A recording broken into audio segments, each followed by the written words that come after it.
a new streaming service is available on the Japanese Switch eShop, Abema TV. Now, relatively unknown to those of you in the West, I'd imagine, Abema has been a staple on many smart TVs and smart devices for the past several years here in Japan. Well, and also it's completely free to download, and you can even try it out right now. But you may be wondering how to navigate everything. Well, that's where we come in. Danny from the Famicast here. If you're new to the channel, please be sure to subscribe and turn on those notifications. Leave us a comment down below and we may read it out on our bi-weekly show called the Famicast. Today though, we're going to tell you how to navigate Abema TV and how to get watching some Japanese TV programs. Now, just a note before we start out here, although Abema's website does say that it's possible to watch videos on this service outside of Japan, this is something that I couldn't try for myself because I'm in Japan.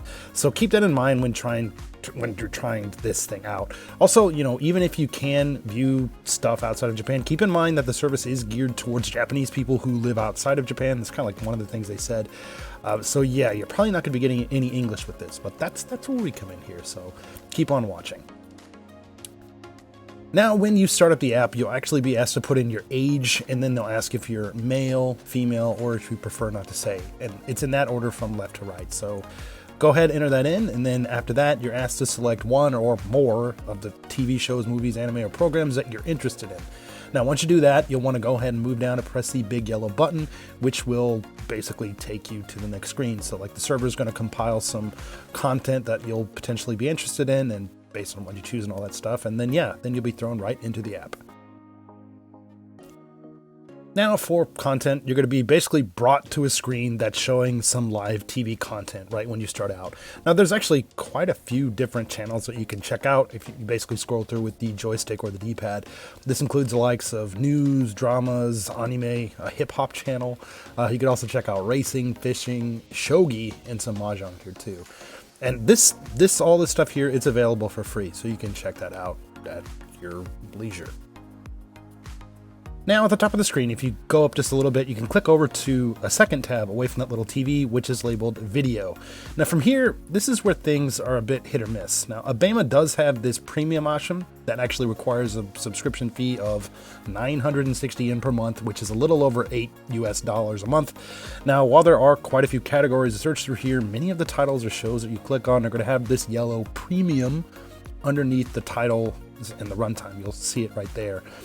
Now, I didn't check through every title that's available here on the service, but more often than not, the content here required the paid subscription. Now, not only that, but if you're looking to watch Western movies on the service, it seemed like about half of them featured Japanese dubs, while the other half featured, Japanese subs. So, yeah, that's going to be a little bit hit or miss there. Now, if you go back up to the top of the screen next to the video on demand section, there's a button that brings up the live program schedule.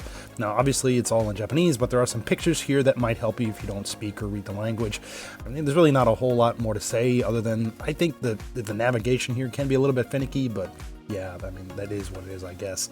I mean, other than that, if you keep going to the right at the very top, there's an option for search. There's also a favorites list, and then there's settings. Now, if you actually go into settings, you can actually see like this kind of auto-generated account that you can use to access your library of stuff on other devices like smartphones and PC and stuff like that. So if you really like Abema TV, you can check it out on your other devices and stuff like that too. Now, while I do think it is nice to have another video app on my Switch, I'm honestly not really blown away by the content here or anything. Video quality also here is a bit mediocre at best, I'd say, and if you don't know Japanese, you're probably going to have a hard time navigating the app. I mean, again, the good point here, the app is free, so at least if you're looking to try something out or just watch Japanese content, I'd say, hey, give it a try. You really can't go wrong. The only thing you'll lose is time. Everyone else, this video app just might not be for you. But let's turn things over to you guys. What do you guys think about Abema TV? Did you try it out? Did you download it? Are you really into Japanese TV? Be sure to sound up in the comments below. We'd definitely love to hear from you. Oh, and if you don't know how to find Abema TV on the eShop, I'm going to put a link in the description box below that you guys can check out from the web version of the eShop. So check that out. Now, as always, thank you guys so much for checking out this video. If you like what you see, please feel free to drop this video a like. If you're new to the channel, please be sure to subscribe. We've got tons of podcast video reviews, looks at Japanese exclusive games and apps, and stuff like this, I guess, and a whole lot more. Now, again, this is Danny from the Famicast. Thanks so much for watching, and we'll catch you later.